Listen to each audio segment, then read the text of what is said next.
Hey everyone, it's me, Aridal.com Rashid. I'm your anthropologist and sociologist. Listen, when sudden silence hits a situation, when people out of the blue become silent, whether it is that you just announced some good news and people, you see like they're shocked, they know how to answer. Now, if it's extremely good news, like you got admitted to Harvard or you finally getting married or something, if something a good news that they didn't see coming, but really happy for you, you can expect people to be silent for like a few seconds. They can, whoa, it really happened. It's good. I'm not talking about that. Or I'm not talking about maybe finally someone recovered from a disease or whatever. If there's good news people didn't see coming, if people are welcoming to the good news, they're welcoming to the new outcome, people may be silent for a few seconds thinking, oh, wow, it really happened. I'm not talking about that. I'm talking about when you share good news, when you share a development, and people suddenly freeze. It's not a shock of happiness like, wow, finally it happened. Congratulations. It's not that. It's that they turn silent and you can feel a type of anger or resistance, or you can feel a type of sadness coming in them when you say it. For example, let's say um, you've been struggling with finishing your degree for over 2 years. And suddenly one day you post your diploma, you graduated. And you share this and people suddenly, it's like for over more than a minute, they don't say anything. It's like they all want to walk away. This type of silence is suspicious. Because if you've been struggling for a while to finish your degree and finally you did it, people should say, oh, finally you did it, man. Congratulations. And if the people are aware of it, you've been struggling, and now you suddenly have it and they're not rejoicing for you, it is because they were invested in you failing your degree. They already made up their minds you failed and already put you in the next category. And now they have to go against their own decision. They don't want that. Now they need to welcome the fact that you overcame. But they've been running their mouth behind your back, so now they look stupid. So your news you're sharing will make them look stupid. That's why they're so shocked. Or let me give another example. Let's say that there's an election going on. Let's say Biden versus Trump. And let's say someone tells you Biden won. And suddenly, in a rally with all those Trump supporters, everyone becomes silent. It is because they seriously expected Biden to lose. But now that Biden won, they can't handle it because they've made up their mind Biden is going to lose. But now Biden won. So now they need to live with the fact that for the next couple of years, it will be Biden's decisions that will affect them. And let's say nobody wants to go through that. But hey, to all move out of the United States is not an option. To go against the USA government, they may risk going to prison. So now they're in a situation that they don't want to be in, but there's no easy way out. And they can't easily run away. So that's silence. And by the way, this happened. Someone from the United States told me that back in 2020, when it came out that Biden won, there were rallies where people remained silent. Some of the rallies were even silent for a half hour.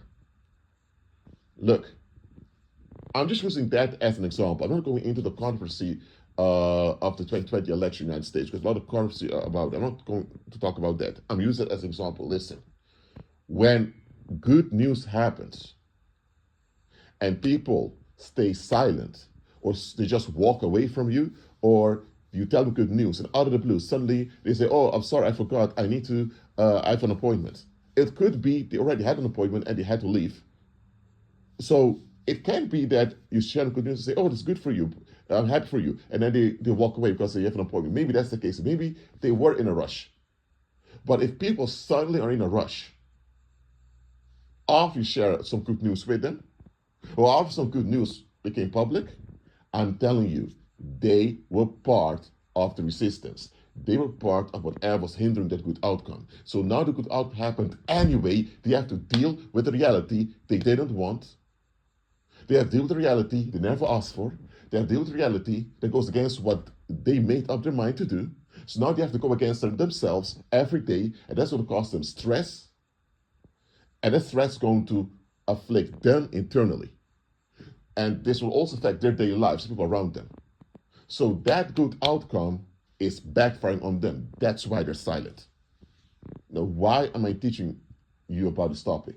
Because too often believers don't recognize when evildoers or people that enable evil against them reveal themselves. Someone does not have to be a reprobate, they don't have to be a narcissist, they don't have to be an evil individual for them to trigger harm towards you. Let's say that your husband is an alcoholic and he's quite violent. And people have been telling you, going to therapy, going to therapy, going to therapy, work it out, work it out. And at some point you thought, what's going on here? My husband doesn't want to change.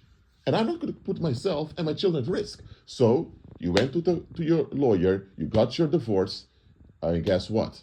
You already started dating someone else. You take it slowly because you just got out of divorce. So one day, when you tell your friends or your colleagues that you divorced your husband, they suddenly are shocked. Why are they shocked? They know your husband has been abusing you. They should tell you, thank God, finally, you did your best to make the marriage work, but hey, it's not you. They should be supporting you. You were the victim here. But you decided that you're going to take responsibility for your own safety and the safety of your children, and you left the man. They should be happy that finally the bad situation is over. So you tell them that you divorce your man. And then you also tell them that you're already seeing someone else because you're ready to move on. And they had no idea you divorced your husband months ago. They had no idea you're already been seeing someone else. So now they know what to do. Because in their mind, they made up their mind that you are the pathetic wife that's stuck with a loser husband. And because they look down on your situation, they felt bad about themselves. And they would run their mouth about you. They were the ones encouraging you to keep going to therapy while they knew all along that you had to let go of that man. They knew you were in danger, but they tricked you to stay in danger so they could have someone to talk down upon. But now that you're gone, how are they going to be happy? Because they've called you the pathetic woman who keeps herself in a bad situation. They were saying, why does this woman stay with that man? I don't understand why she's staying with him. What the heck is wrong with her? Is she bad too? They would run their mouth behind your back to make you look bad so they can appear good. And then in your face, they would act like they were your friends to tell you, go to therapy, fight for your marriage. They were pushing you to stay in the marriage so they could use that to talk bad about you behind your back. So now that you left the man and you're steps ahead, oh my God. Everyone who's been talking shit about you is exposed now. So let's say they're silent and say, oh, that's good for you, how is he? But you felt the reaction was off, so you didn't tell them much. Later, you notice that a lot of those people don't talk to you anymore. Some even remove you from social media and think, what the heck happened? And then a colleague tells you, well, you know those people that suddenly stopped talking to you? They were talking shit about you for over 2 years when you were going through it with your ex-husband. You see what I mean? So their silence, their shock and their silence when you told them good news is revealing. Too often believers don't recognize this. That's why I learned the following. Stop sharing good news with everyone. Especially if you're not certain whether the individual is open for good news. Some people on earth don't like good news. Because if good news happens to other people, it's not about them. And they're narcissistic. It should be all about them. If there's bad news with you, they can look down upon that. They get narcissistic supply out of it. If it's good news, they realize they're not the center. They can't handle that. Some people cannot handle hearing good news about other people. They get annoyed, get upset because it's not about them. I'm telling you, you have such twisted people. They're not all full narcissists. Some people are just narcissistic, not full narcissists yet, but it doesn't matter. If they're toxic because they're not open for improvement in their own lives. Listen, if you're not open for solutions and improvement in your own lives, how do you think they're going to be open for improvement solutions in your life? If they're not open and ready for improvement and solutions for themselves, how do you think they're going to be open for solution and improvement for you? They will not. And if you end up sharing good news, give little crumbs of information. Don't tell them the full story. Don't tell them the full good outcome. Give them crumbs or hints that things are going better with you and see how they respond. If they respond in a dismissive way, or they respond with harsh criticism, or if they respond with sarcastic congratulation, whatever, or if they just remain silent, now you know this individual is invested in misfortune. They're invested in misfortune towards you. Why? Because they themselves are not willing to look at themselves in the mirror and face themselves and improve. So they just want others to either be on the same level of misery as them or worse. So they don't want to hear about anyone being better off than them. They want to be left alone and unbothered in their misery. So everyone around them has to be just as miserable as they are or worse. Recognize such people on time, please. Pay attention to people's silence. If you share good news, or maybe you don't share good news with the individual directly, but you share it on social media, like you publish your first book, or or suddenly you are in, let's say, in Australia on a holiday out of the blue. Let's say something good, you just share it. Objectively good news. And then you text one of your colleagues, one of your fellow relatives, and they don't answer you. In the past, when you text them, they will answer you very quickly within a day. Suddenly, all this good news happened to you, and it's been public on social media, they don't even answer you anymore. Or the answer are quite fake. I'm telling you, they saw the post about your good news, but they are against it because the new outcome will backfire on them because they will run their mouth about you. They will naturally invest it against you. Simple as that.